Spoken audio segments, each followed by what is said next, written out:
Donc voilà, pour les personnes qui sont en ligne, nous allons reprendre avec une présentation de Sarah Descamps qui va nous parler de l'impact environnemental de l'IA. Donc voilà, parole à toi, Sarah. Merci beaucoup. Donc déjà, merci de m'accueillir aujourd'hui. J'ai prévu quelques slides pour me présenter, mais je vais tout le monde, aujourd'hui. Je m'appelle Sarah Descamps, je suis assistante de recherche à l'UMONS au sein du service d'ingénierie pédagogique et du numérique éducatif. Et je réalise vraiment ma recherche de doctorat sur la protection de l'environnement comme une compétence numérique et l'éducation à la sobriété numérique. J'ai également conçu educonnectimpact.com, qui est un guide pédagogique justement pour éduquer à la sobriété numérique et qui est vraiment à destination des acteurs de l'éducation, donc aussi bien des directeurs d'école, des technopédagogues, mais également des enseignants. Et avec EduConnect Impact, j'ai été récompensée du prix UNESCO 2023 pour l'utilisation d'éthique. Alors aujourd'hui, on va vraiment avoir un focus sur l'impact environnemental de l'IA. Et pour un petit point de ma présentation, on va d'abord avoir une introduction pour un peu faire le point. Je parlerai vraiment de l'impact, on va essayer de comprendre justement cet impact environnemental de l'IA. Ensuite, on verra aussi une IA pour l'environnement, une IA au service au final de cette transition écologique. Et puis, on réfléchira aussi à une utilisation plus responsable de cette technologie. Alors, tout d'abord, pour faire le point, actuellement, nos sociétés et l'école, du coup, elle est face à deux transitions, une transition écologique et une transition numérique. Et on a vraiment ces deux enjeux qui sont, on peut même parler d'impératifs qui sont présents, avec une éducation relative à l'environnement qui est de plus en plus présente, aussi bien dans l'enseignement obligatoire que dans l'enseignement supérieur. On a également des jeunes qui sont aussi de plus en plus... cette photo date un peu vu qu'elle date de 2018, mais en 2018, on a quand même connu des marches pour le climat et ça a vraiment mobilisé les jeunes sur ces sujets-là. Et puis une transition numérique avec le fait de développer des compétences numériques, de développer l'intégration des technologies en classe et avec le boom de l'intelligence artificielle, mais également comment intégrer certaines intelligences artificielles en éducation. Alors, pour m'introduire, j'ai dit que je m'intéressais à la protection de l'environnement comme une compétence numérique. Ici, c'est pour faire un petit focus sur le DIGCOM. Le DIGCOM, c'est le socle de compétences numériques de la Commission européenne qui a identifié justement des compétences numériques à développer chez les citoyens. Et en fait, on dit que la protection de l'environnement est une compétence numérique, c'est parce que quand on zoome sur l'axe sécurité, on voit bien la protection de l'environnement qui est présente. Et donc, le DIGCOM stipule que tous les citoyens doivent être conscients de l'impact du numérique sur l'environnement et d'en avoir une utilisation plus responsable. Donc ça, c'est pour le numérique. Et dernièrement, on a vu apparaître des référentiels de compétences également sur l'intelligence artificielle. Et donc ici, je vous ai remis le référentiel de compétences en IA pour les enseignants de l'UNESCO. Et on va retrouver ce lien avec la durabilité et ses enjeux environnementaux qui est également présent. Donc, par exemple, on dit, c'est vraiment même un principe clé, le fait de donner la priorité aux outils d'IA respectueux de l'environnement, d'insister sur les coûts environnementaux de l'IA, d'également comprendre, il y a vraiment cet aspect de compréhension, de comprendre les émissions carbone de l'IA. Et donc, en fait, foncièrement, on demande aux enseignants de sensibiliser les élèves et les étudiants au changement climatique en abordant ces thématiques-ci. Et donc, on voit bien que les référentiels qui arrivent sur cette thématique des nouvelles compétences en lien avec l'intelligence artificielle font également ce lien entre durabilité et IA. Mais concrètement, en tant qu'enseignant, comment est-ce qu'on peut faire pour aborder ces sujets-là?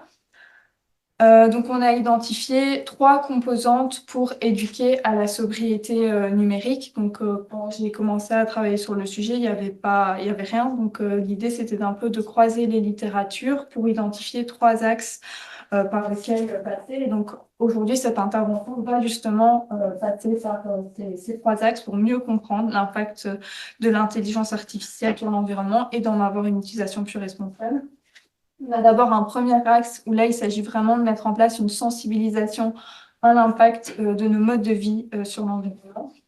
On a un deuxième axe qui est plus le numérique au service de la transition écologique. Alors pourquoi ce deuxième axe? Parce que les auteurs sont assez unanimes sur le fait que quand on parle d'environnement à des jeunes et au final à des moins jeunes, ça peut créer de l'éco-anxiété et donc d'où l'importance de montrer que le numérique peut être au service de la transition écologique. Mais comme on le verra, il y a quand même un certain esprit de nuance à avoir justement quand on parle de ce numérique au service de la transition écologique pour ne pas non plus tomber dans le techno-solutionnisme. Et un troisième axe, la sobriété numérique, une utilisation éco-responsable. Et donc là, c'est vraiment le moment où on va diffuser des éco-gestes, mais également vraiment repenser ces usages numériques pour adopter au final une utilisation plus éco-responsable des technologies. Alors aujourd'hui, on va d'abord comprendre et analyser l'impact de l'intelligence artificielle sur l'environnement avec quelques chiffres et on parlera aussi de l'analyse du cycle de vie. Alors, derrière l'intelligence artificielle, forcément, on a parfois cette image d'immatériel, mais il y a des infrastructures qui tournent, il y a des équipements numériques, il y a des data centers. Donc, il y a des équipements numériques qui fonctionnent pour faire fonctionner ces intelligences artificielles. Et toutes ces équipements vont avoir un coût sur l'environnement, un coût énergétique et aussi un impact sur l'environnement.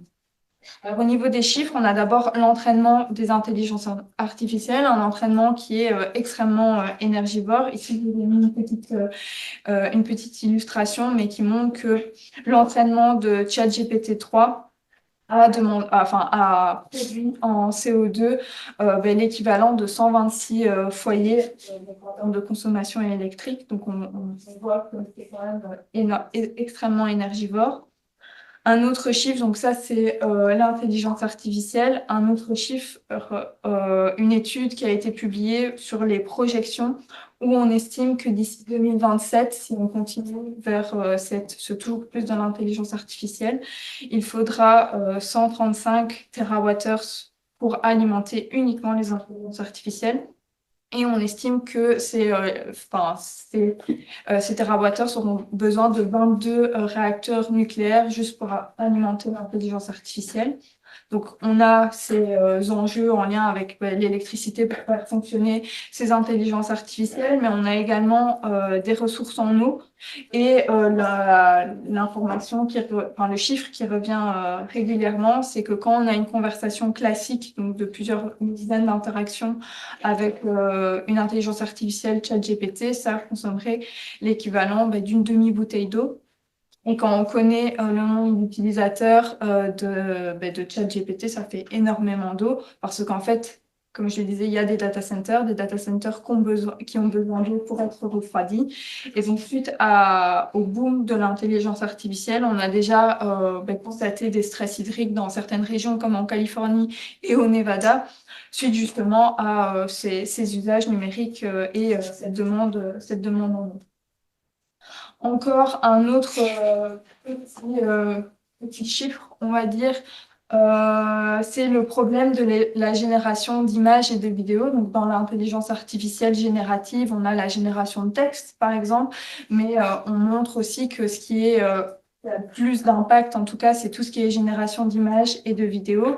Et ici, je vous ai généré une petite illustration avec DALL-E. Et pour justement générer une seule image, c'est l'équivalent en énergie de l'énergie que j'aurais mis pour faire recharger mon smartphone au maximum.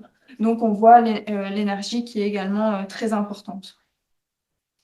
Encore un autre chiffre autour de l'impact de l'intelligence artificielle. En fait, le véritable problème de l'intelligence artificielle, c'est qu'elle a toujours plus besoin d'énergie. Et donc ici, c'est une étude qui a évalué justement la demande énergétique de différents grands groupes. Donc, on peut voir Microsoft et Google.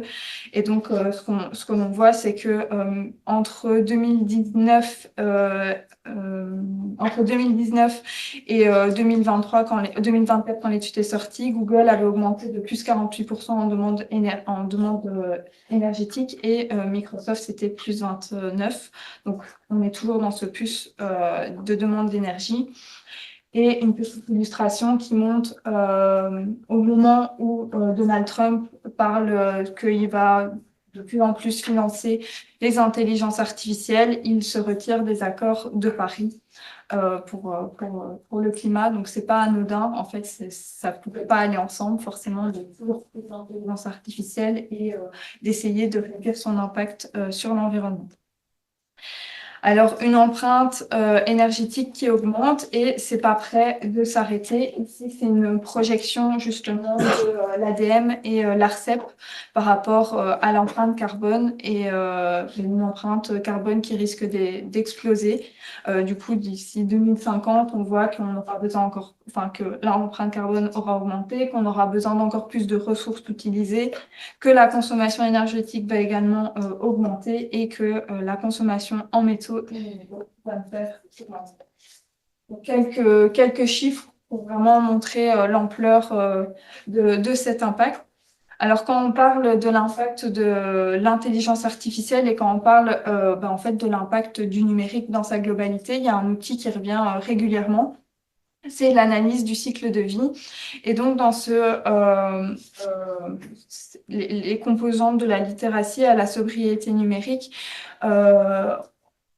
cet outil, en fait, il permet vraiment d'être visuel. C'est un outil, par exemple, que j'ai déjà utilisé en primaire et ça permet de faire comprendre à des élèves, même petits, que l'impact du numérique sur l'environnement, c'est pas uniquement pendant la phase d'utilisation, qu'au final, on a un impact sur l'environnement quand on utilise des technologies dont l'IA fait partie, bien avant sa phase d'utilisation. Donc, on a une phase de naissance avec une extraction des matières premières qui se fait souvent à l'étranger, comme en Afrique ou en Amérique latine. Également dans des conditions humaines déplorables, qui fait parfois appel à du travail d'enfant. Donc, c'est pas uniquement que les enjeux en lien avec l'environnement, mais il y a également des enjeux éthiques en fait derrière notre utilisation des technologies. Ensuite, on va avoir une phase de production de nouveau qui se déroule souvent à l'étranger, par exemple en Chine où ils utilisent encore énormément de centrales à charbon. Et puis après, on va avoir une phase de transport et de distribution entre ces différentes phases aussi, parce que quand on a extrait de la matière première en Afrique, en Amérique latine, qu'après on fait l'assemblage en Asie, ben, à un moment, il y a des phases de transport. Et on estime par exemple qu'un smartphone, avant de l'utiliser, a fait 4 fois le tour du monde avant, étant donné les phases de transport. Donc, on a déjà énormément d'impact pendant toute cette phase. Puis après, il y a cette phase d'utilisation, comme je disais, qui a un impact sur l'environnement. Et une fois que c'est fini, ben, nos outils numériques et donc les outils technologiques qui se cachent derrière l'intelligence artificielle, soit ils sont valorisés et recyclés. Recyclage qui a, même si ça permet de rentrer dans la boucle, qui a aussi un impact sur l'environnement et qui produit du CO2. Ou alors, souvent, ils finissent leur fin de vie à l'étranger. C'est pour ça que chaque année, le Ghana accueille 40 000 tonnes de déchets électroniques et électriques. Alors ça, c'est les impacts au final directs de cet impact sur l'environnement. Mais il y a également des impacts qui peuvent être indirects liés à nos usages des technologies et ici liés à l'usage de l'intelligence artificielle. Alors ici, je vous ai remis, c'est des captures d'écran de vidéos qui ont été générées avec l'intelligence artificielle, où on montre que l'homme interagit avec des animaux. Donc, on voit des pêcheurs sauver un ours blanc, on voit des humains nettoyer des cétacés, des baleines, même parfois des tortues. Donc, c'est des images qui sont véhiculées au final sur les réseaux sociaux, sauf qu'en fait, c'est des choses à absolument pas faire, de justement manipuler des animaux, de les toucher, ça leur provoque du stress. Parfois, ben, ça les perturbe au niveau de leur écosystème. Donc, c'est absolument à ne pas faire. Et pourtant, c'est des fausses vidéos qui vont être générées avec l'intelligence artificielle, qui vont être diffusées sur les médias sociaux et qui potentiellement pourraient influencer des personnes. Et donc, on a déjà des écologistes qui informent par rapport à ces mauvaises pratiques de l'intelligence artificielle. Alors, une petite question pour peut-être vous faire culpabiliser. Combien de requêtes à ChatGPT est-ce que vous avez faites cette semaine? Et je vais vous laisser peut-être réfléchir un tout petit peu. Et puis après, on va faire un petit calcul de l'impact carbone que ça a eu. Alors, vous prenez votre nombre de requêtes et vous le multipliez par 4 grammes de CO2. Donc, si vous avez fait 25 requêtes, ben, ça fait 100 grammes de CO2, soit l'équivalent plus ou moins d'un kilomètre en voiture. Donc, ça permet un peu d'évaluer qu'au final, ben, on arrive vite, quand on fait des requêtes à la ChatGPT, on arrive vite à ce nombre de 25 requêtes, par exemple. Et donc, ben, au final, la production de CO2 que l'on produit ben, augmente aussi assez rapidement. Alors, pourtant, il y a quand même des considérations que les concepteurs d'algorithmes peuvent avoir pour justement réduire l'impact de l'intelligence artificielle. Donc, il y a justement quelques considérations qu'il est possible d'avoir pour minimiser l'empreinte énergétique. On peut par exemple optimiser les algorithmes en faisant des algorithmes et des boucles beaucoup plus efficaces pour justement réduire le nombre d'opérations, optimiser les boucles. Donc, c'est vraiment au niveau de la technique, il y a quand même des choses à faire. Et également, le choix des équipements qui composent au final les intelligences artificielles en choisissant des équipements en basse consommation, comme des traitements graphiques à faible consommation, des circuits intégrés. Donc, il y a ce genre de considérations. Il y a également le fait de compresser la taille des modèles qui se cachent derrière l'intelligence artificielle et également optimiser les cycles de vie de l'IA. Et ça, je ne vais pas trop m'attarder, mais en tout cas, si ces considérations vous intéressent, il y a l'Institut du numérique responsable qui s'intéresse justement à tous ces enjeux en lien avec le numérique responsable, qui a sorti un référentiel pour l'intelligence artificielle et une liste des 13 recommandations pour une IA plus responsable. Alors, également, qu'est-ce qu'il en est au niveau politique? On a eu dernièrement, il y a Acte qui a été créé et on peut trouver quelques liens avec l'environnement qui sont également là. Donc, il y a par exemple le fait de promouvoir l'adoption d'une IA tout en garantissant un niveau élevé de protection de l'environnement. Il y a le fait de recourir à l'IA pour produire des résultats bénéfiques pour l'environnement. Donc, on cherche quand même à avoir des intelligences artificielles qui soient au final au service de cette transition écologique. Il y a également eu la définition de principes éthiques, dont le bien-être environnemental. Et au final, il y a vraiment cette volonté de développer et d'utiliser d'une manière plus durable et respectueuse ces intelligences artificielles. Alors, après avoir bien parlé de l'impact de l'IA sur l'environnement, on va voir maintenant comment les IA peuvent être au service de la transition écologique et les différentes solutions qui existent. Donc, quand on parle justement d'impact du numérique sur l'environnement, c'est important de montrer et d'apprendre à identifier des solutions numériques qui protègent l'environnement. Donc ici, j'ai mis plusieurs illustrations avec notamment les maisons intelligentes, les champs numériques qui permettent d'optimiser les productions, les intelligences artificielles. Mais j'ai mis cette image de balance justement pour rester nuancée. Et ce que j'aime toujours mettre, c'est prendre comme exemple la voiture électrique qui nous a été pendant très longtemps vendue comme l'outil qui allait sauver la planète, alors que ça reste les voitures électriques avec des batteries électriques qui sont difficilement recyclables, d'où l'important de garder cet esprit de nuance et de faire la balance entre les impacts positifs et négatifs de l'intelligence artificielle et du numérique. Alors, quelques intelligences artificielles au service de la transition. Ici, je vous ai mis une illustration d'une intelligence artificielle au service du recyclage. Donc, les intelligences artificielles permettent d'identifier et trier, par exemple, les matériaux, d'optimiser les chaînes logistiques. Donc ici, l'intelligence artificielle va vraiment être là pour essayer de venir trier nos déchets, toujours quand même avec une intervention de l'humain à la fin pour justement, forcément, elles sont pas fiables à 100%, mais ça permet quand même de nous aider par rapport à ça. Un autre exemple de l'intelligence artificielle au service de la biodiversité. Alors ici, c'est une illustration d'intelligence artificielle qui surveille en fait la biodiversité marine et qui vont aller récolter des données avec des capteurs, il y a des caméras pour justement avoir un suivi des espèces et une surveillance au final des espèces menacées.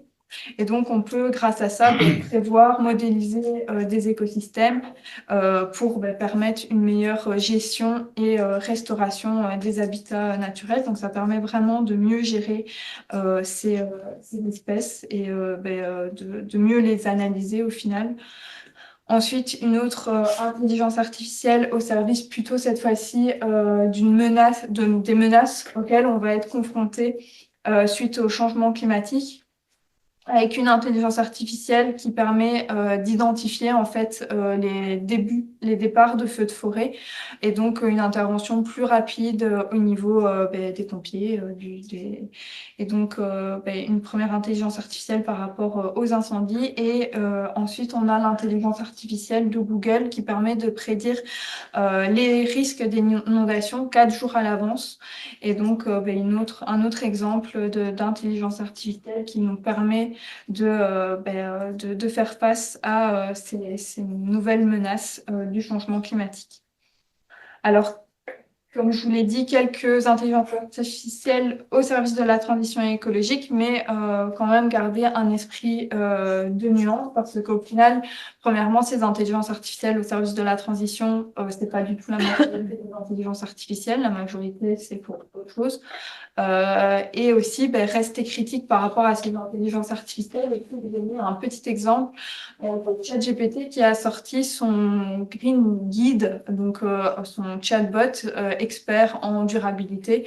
Donc, vous pouvez lui poser des questions et il va vous donner des bons conseils pour protéger l'environnement. Et quand je reprends mon chiffre de tout à l'heure qui disait que on consomme une demi-bouteille d'eau à chaque fois qu'on utilise ChatGPT, il y a peut-être d'autres moyens pour avoir de bonnes pratiques par rapport à l'environnement plutôt que de demander à une intelligence artificielle. Ensuite, comment est-ce qu'on peut avoir une utilisation plus responsable et au final adopter des éco-gestes? Mais tout d'abord, il y a le fait d'adopter la sobriété numérique. Alors, la sobriété numérique, c'est quoi? C'est un principe qui a été pour la première fois mentionné par Frédéric Bordège en 2008. Et donc, derrière la sobriété numérique, on a vraiment cette idée d'utilisation du numérique de manière raisonnable et raisonnée. Donc, on a vraiment initialement ce principe de modération en fait derrière nos usages du numérique et se poser la question d'utiliser ici l'intelligence artificielle quand c'est nécessaire. Ensuite, on a également le fait d'être conscient de l'impact de nos usages numériques au quotidien. Donc, il y a vraiment cette idée de comprendre cet impact du numérique. Et ensuite, il y a le fait de développer au final des éco-gestes au quotidien, ce que je vais développer un petit peu après pour s'inscrire dans une sobriété numérique. Et au final, on parle même d'adoption d'une posture globale de sobriété numérique. Donc, une fois qu'on a compris que ça avait un impact sur l'environnement, le numérique va évoluer aussi et c'est donc adapter nos usages éco-responsables en fonction de ces évolutions du numérique. Alors, peut-être utiliser un petit credo qui est mentionné par Vincent Courboulet dans son page vers un numérique responsable, c'est la règle des 5 R. Alors, on ne peut pas tous les appliquer à l'intelligence artificielle, mais je vais revenir juste après. Mais les 5 R, c'est d'abord refuser tout ce qui est effet de mode, réduire par exemple son nombre d'équipements, réparer ces outils numériques, réutiliser et enfin recycler. Et ces 5 R, on peut les appliquer, ces 3 R de la règle des 5 R, on peut les appliquer à la sobriété numérique. Tout d'abord, refuser peut-être l'utilisation d'intelligence artificielle quand ça répond pas, par exemple, à une plus-value pédagogique. Deuxième R, réduire son nombre de sollicitations, par exemple, à une intelligence artificielle. Plus on va être précis dans les utilisations, dans le nombre de requêtes qu'on va faire à une intelligence artificielle, plus vite on aura la réponse et donc moins on aura à la solliciter. Et le 4, c'est réutiliser tout ce qui peut être peut-être réutilisé. Par exemple, tout à l'heure, je vous ai montré une image que j'ai créée avec l'intelligence artificielle DALL-E. Et cette image, il faut savoir que je la ressors à chaque intervention. Je ne vais pas m'amuser à recréer de recréer une image générée avec l'intelligence artificielle. Alors, ça peut paraître parfois du bon sens, mais c'est vrai que dans cette frénésie de l'intelligence artificielle, on va avoir tendance à tout le temps la solliciter, alors que parfois, ben, il faut juste un peu faire preuve de bon sens, justement. Et de nouveau, une petite question un petit peu rhétorique. En quelle année, et si je devais vous poser en quelle année est sorti le film Wall-E, est-ce que vous allez demander à ChatGPT ou alors réaliser une recherche en ligne? Ben, l'idéal, c'est plutôt de réaliser une recherche en ligne. Ça aura beaucoup moins d'impact sur l'environnement. Alors, quelques bonnes pratiques que l'on peut avoir en tant qu'utilisateur de l'intelligence artificielle. Il y a vraiment cette idée d'utiliser l'intelligence artificielle de manière réfléchie. Donc, se poser réellement la question, est-ce que j'ai vraiment besoin d'utiliser l'IA pour réaliser cette tâche? Ensuite, on a cette idée d'optimiser les requêtes. Donc, essayer de poser des questions les mieux définies pour éviter ce nombre de sollicitations. Il y a aussi là tout un enjeu à apprendre aussi aux étudiants, aux enseignants à utiliser correctement l'intelligence artificielle pour optimiser les requêtes et donc faire des requêtes les plus efficaces possibles pour également réduire leur impact sur l'environnement. Ensuite, ben, forcément, il y a limité l'utilisation de l'IA. Est-ce que, par exemple, il n'existe pas un autre outil sans intelligence artificielle qui permet de réaliser cette tâche? Ben, par exemple, si je dois corriger l'orthographe d'un texte, il y a des outils comme Antidote, c'est des outils numériques, mais j'ai décidé de se tourner vers Antidote et de se tourner vers ChatGPT pour ce type de demande. Et également, en tout cas chez nous, il y a le fait de préférer les horaires creux pour utiliser l'intelligence artificielle. Donc en fait, on a remarqué que, enfin, c'est pas qu'on a remarqué, mais on ne vit pas tous sur les mêmes fuseaux horaires. Et donc, en faisant des sollicitations à l'intelligence artificielle l'après-midi, ben, au même moment, les États-Unis sont réveillés et donc les data centers sont un peu surchargés en demande. Et peut-être que vous l'avez déjà remarqué, parfois, les intelligences artificielles, quand on les sollicite l'après-midi, elles sont un peu fatiguées, on va dire. Elles sont peut-être pas aussi efficaces que d'habitude. Et donc, il est également conseillé d'utiliser les intelligences artificielles, en tout cas quand on est en Belgique, plutôt au matin que l'après-midi. D'autres également bonnes pratiques conseillées par l'ADM, il y a le fait de privilégier des IA plutôt spécifiques plutôt que des IA génératives comme ChatGPT. Donc, par exemple, si vous devez traduire un texte, c'est mieux de le demander à DeepL parce que l'intelligence artificielle, elle a été préparée pour répondre spécifiquement à ce genre de demande plutôt qu'à une IA générative qui est entre guillemets préparée à répondre à toutes les demandes. Et donc, l'entraînement, il est beaucoup plus important pour une IA générative plutôt qu'une IA spécifique. Et également, on parlait tout à l'heure de la production d'images et de vidéos, essayer d'éviter au maximum de générer des images et des vidéos avec l'intelligence artificielle. Il faut savoir que le streaming vidéo et flux vidéo, c'est l'usage numérique qui a le plus d'impact sur l'environnement. Donc, c'était selon les dernières études de Shift Project en 2019. Donc, ça a peut-être évolué, en tout cas suite à l'intelligence artificielle, mais donc essayer d'éviter ces IA qui sont encore plus énergivores. Et enfin, une petite technique peut-être à retenir, c'est la méthode bisou. La méthode bisou, on entend souvent parler quand c'est la période du Black Friday ou pour limiter ses achats, mais c'est une méthode qu'on peut aussi appliquer à l'intelligence artificielle. Donc, on a le B de besoin, donc pour quel besoin j'utilise l'intelligence artificielle. Le I pour immédiat, est-ce que j'ai vraiment besoin d'utiliser l'intelligence artificielle maintenant? Le S de similaire, est-ce qu'il n'existe pas, par exemple, une alternative similaire? Le O pour l'origine, peut-être se poser la question de l'origine de l'intelligence artificielle. On parle souvent d'intelligence artificielle issue des GAFAM, comme Microsoft, OpenAI, Google, mais il y a des intelligences artificielles comme Mistral qui sont françaises, par exemple, donc peut-être se tourner vers ce type d'intelligence artificielle et le U d'utilité. Et enfin, en tant qu'enseignant, qu'est-ce qu'on peut faire concrètement? Mais tout d'abord, se questionner sur la plus-value pédagogique. On parlait justement pendant l'intervention de Bruno de tout ce qui était efficacité pédagogique. Ben, je pense que c'est aligné aussi avec cette plus-value pédagogique de l'intelligence artificielle et éduquer et sensibiliser aux impacts environnementaux. Donc, je pense que quand on utilise l'intelligence artificielle avec des enseignants, on peut justement se saisir de cette occasion pour leur toucher un peu un petit mot sur l'impact environnemental de cette intelligence artificielle et pour sensibiliser à son tour. Et plus concrètement, si ça vous intéresse, sur EduConnect Impact, il y a une fiche qui est consacrée à se questionner sur l'impact de l'intelligence artificielle.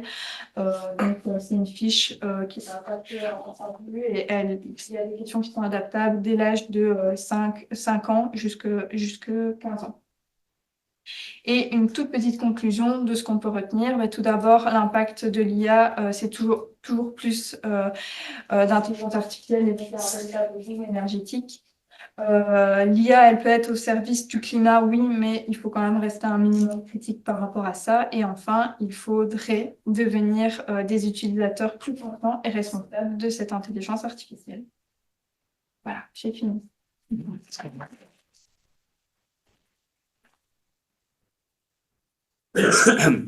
Merci beaucoup pour cette super présentation. Donc, même intervention que précédemment. Pour les personnes en ligne, n'hésitez pas à intervenir dans le chat et je relaye alors les différentes interventions.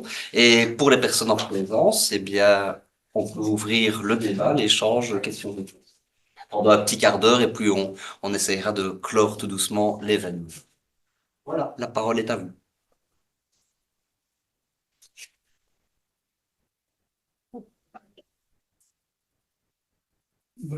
Est-ce que tu t'es intéressé aux IA frugales et est-ce que ça peut être un début de solution et dans la même lignée finalement des sociétés comme Google qui disent que finalement la recherche traditionnelle on arrête, finalement les moteurs classiques vont devenir des moteurs IA, donc finalement est-ce qu'un changement de pratique au niveau de l'usager aura une pertinence? Au niveau des IA frugales, ben, je pense que, par exemple, l'ADM, c'est vers ça des intelligences artificielles qui soient, ben, qui aussi soient, qui limitent justement ces boucles de rétroaction, les algorithmes et tout ça. Ben, moi, j'ai l'impression qu'en fait, à un moment, il va falloir prendre des décisions sur quel type d'intelligence artificielle on va se tourner. Est-ce qu'on va toujours utiliser ChatGPT? Est-ce qu'on ne devrait pas se tourner vers des intelligences artificielles qui sont peut-être plus responsables je pense que c'est des questions encore à se poser aussi bien au niveau politique. Peut-être que l'IA Act, oui, met des prémices d'enjeux environnementaux, mais qu'il faudrait qu'ils soient peut-être un peu plus présents dans ces là. Mais par contre, malheureusement, pour le moment, c'est pas trop vers ça qu'on va. C'est pas vraiment vers des idées frugales que l'on va. Et on est plus dans cette volonté d'intégrer de l'intelligence artificielle de plus en plus partout, parce que je pense aussi qu'il y a eu des investissements économiques qui ont été là. Et donc, il y a par exemple Apple qui va mettre qui va renforcer son intelligence artificielle sur les smartphones. Donc on n'est pas trop dans un équilibre par rapport à ça.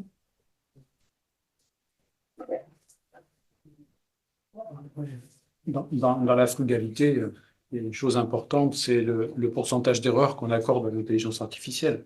Et c'est vrai que si on les autorise, on va dire, à une marge d'erreur qui correspondrait à ce qu'un humain moyen fait comme erreur, finalement, un type de réponse, elle serait très, très peu énergivore. Voilà. Donc, si on se dit, dans telle tâche, l'humain moyen, il fait 25% d'erreurs, et qu'on met ce pourcentage-là aussi en termes de réponse sur l'IA, elle consommerait 10 fois moins. Voilà. C'est les derniers pourcents qui sont très énergivores. Donc voilà, c'est finalement qu'est-ce qu'on souhaite faire avec l'IA et qu'est-ce qu'on lui autorise à fournir comme qualité de réponse, en fait. Ça change la donne. Ah ouais. C'est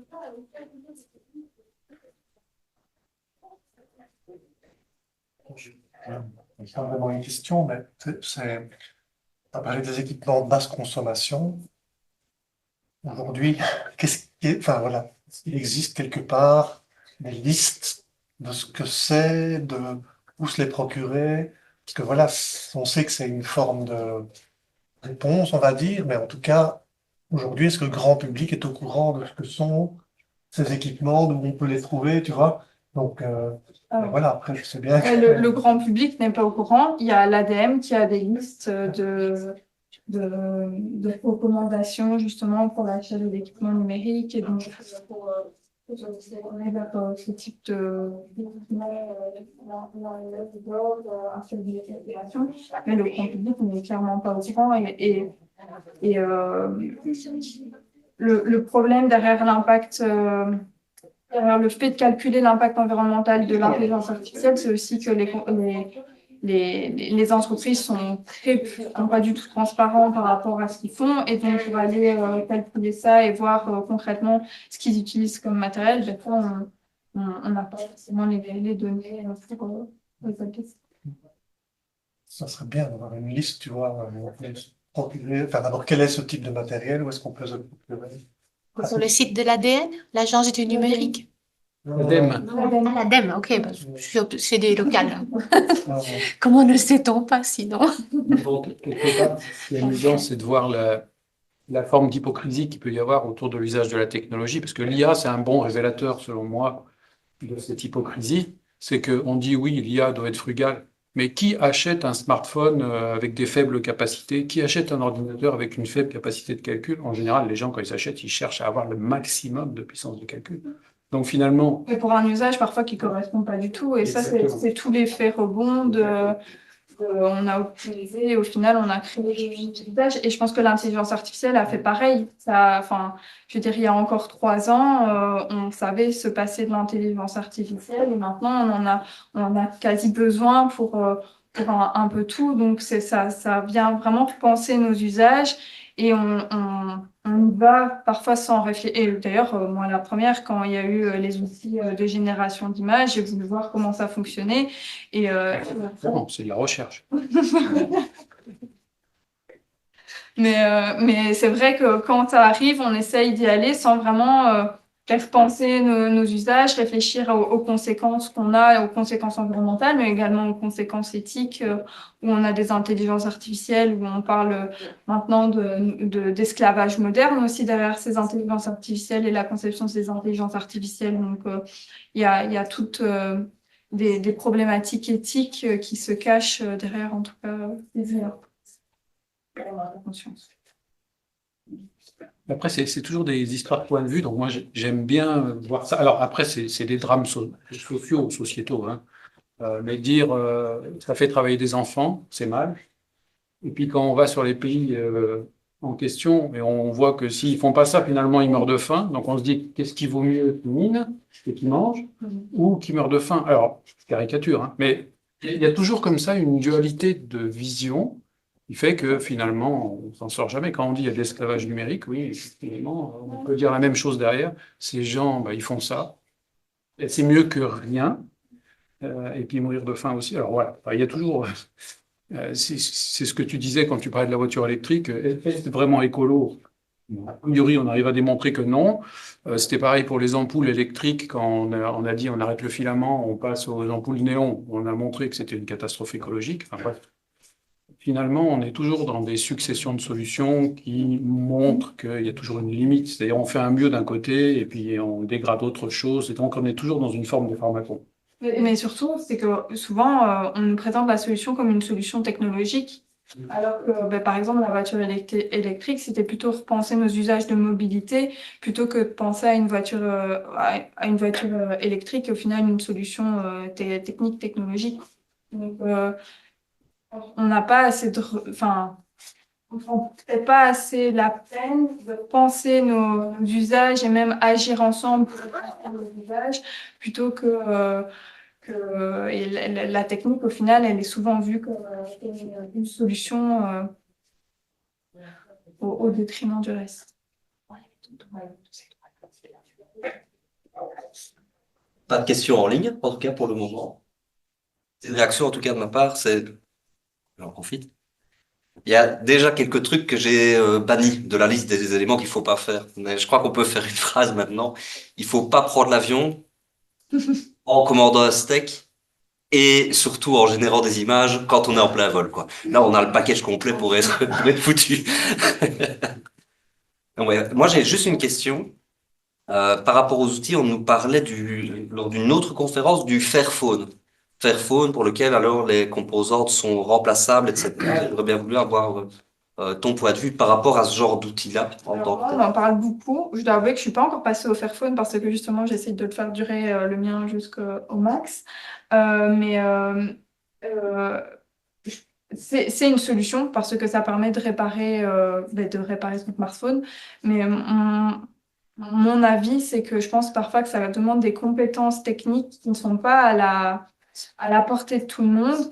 Et donc, souvent, quand on parle de réparer, justement, on propose de se tourner vers des repair cafés et tout ça, avec peut-être des gens qui ont plus des compétences. Donc, les Fairphones, c'est clairement, enfin, c'est souvent quand même présenté comme une solution plus responsable en termes d'équipement numérique. Mais je pense que c'est pas du tout à la portée de tout le monde de se tourner vers ce type d'équipement. Et puis parfois, il y a aussi euh, certaines critiques par rapport à l'incompatibilité de certaines applications. Apparemment, il y a parfois des problèmes avec des pièces, donc enfin, j'ai pas un avis tranché là-dessus, c'est bien ou c'est pas bien. Mais en tout cas, les bonnes pratiques par rapport au numérique, souvent qu'elles viennent, c'est allonger la durée de vie des équipements au maximum pour justement retarder, donc bien les protéger, faire les maintenances qu'il faut. C'est aussi en lien avec des enjeux de cybersécurité. Mieux un équipement est protégé, ben, plus longtemps il va durer forcément. Donc ça regroupe vraiment plein de compétences et d'enjeux aussi pour allonger cette durée de vie. Versus obsolescence programmée. Ouais, merci pour ce programme. Et là, on rentre dans le capitalisme. Oui. Jamie? J'ai encore du temps pour une petite question. Si on a le temps, moi je cherche. Moi, j'avais plus une question par rapport justement à l'enseignement de cette sobriété numérique. Est-ce que tu as des recommandations ou est-ce que tu as pu voir dans la recherche que ça pouvait être intéressant peut-être de s'adresser plus aux plus jeunes? Est-ce qu'il faut aller d'abord voir les petits, leur parler de ça ou est-ce qu'ils sont trop jeunes pour entendre parler de ça? Est-ce qu'il faut plutôt se centrer sur les élèves du secondaire? Enfin, puisque la question, elle arrive dans les programmes, finalement, elle va entrer où? Parce que c'est les enseignants qui vont se retrouver à devoir faire ça, si j'entends bien. Alors déjà, elle est déjà en partie présente dans le FMTTN en deuxième secondaire. Mais moi, j'ai mené des expérimentations dès le début du primaire, troisième primaire. Et ils arrivent déjà à bien comprendre. Enfin, déjà, premièrement, je trouve que c'est une super bonne porte d'entrée parce que les élèves sont très motivés par rapport à cette thématique qui allie justement l'environnement dont ils entendent beaucoup parler et le numérique dont ils entendent beaucoup parler. On parlait du travail des enfants, c'est aussi une super bonne porte d'entrée de commencer par ça parce qu'ils vont avoir des facilités à s'identifier justement à ça. Et les impacts, c'est que ils vont apprendre là-dessus. Et ce que j'ai constaté, c'est qu'il y avait aussi un effet boule de neige, c'est-à-dire que les enfants en parlent de ce qu'ils ont appris à notamment leurs parents. Donc ça permet de faire oui, de faire un effet boule de neige. Également à d'autres enseignants en secondaire, par exemple, quand ils étaient la séquence qui a été testée, elle a été testée en géographie. Ils allaient voir le prof de sciences, ils en parlaient aussi. Donc il y a vraiment cet effet boule de neige de diffusion des pratiques et sur du plus long terme, une expérimentation qu'on a menée justement en quatrième primaire l'année suivante. Les élèves ont vraiment voulu faire une petite campagne de recyclage où ils se sont mis en contact avec forcément l'aide des enseignants, mais avec Récupel et ils ont organisé justement un moment où les parents ont pu aller déposer leurs vieux équipements numériques. Donc, il y a vraiment cette idée de cet effet boule de neige. Et je pense qu'ils sont pas trop petits, justement, pour commencer à comprendre cet impact sur l'environnement. L'analyse du cycle de vie, il est quand même assez visuel pour comprendre que c'est pas uniquement cette phase d'utilisation. Il y a également des outils comme la fresque du numérique dans sa version junior qui peut être utilisée en classe. Il y a encore beaucoup trop peu d'études spécifiquement sur ce sujet. En tout cas, en primaire, ça peut déjà être abordé.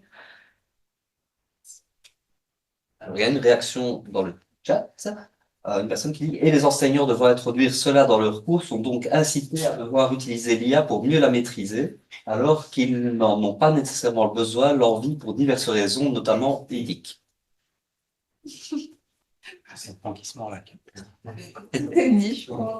Mais je pense que c'est vraiment, en fait, ce qu'on disait tout à l'heure, c'est faut remettre l'IA à sa place d'outil.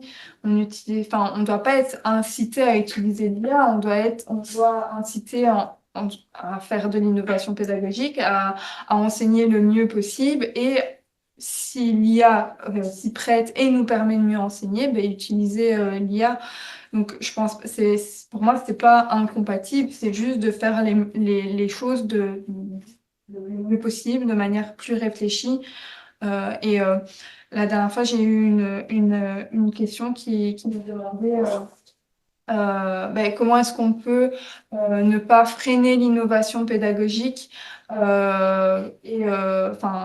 comment est-ce qu'on concilie cette IA sans freiner l'innovation pédagogique, mais je pense qu'on n'a pas entendu justement l'intelligence artificielle pour faire preuve d'innovation pédagogique. Et l'innovation pédagogique, c'est pas forcément du numérique, c'est justement l'humain, l'enseignant, ce qu'il apporte à cette technologie et ce qu'elle va apporter.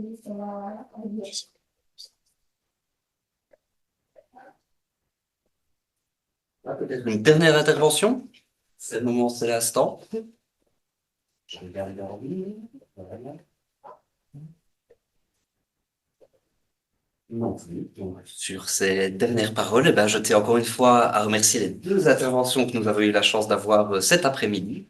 Et je remercie également toutes les participantes et participants qui ont participé en ligne.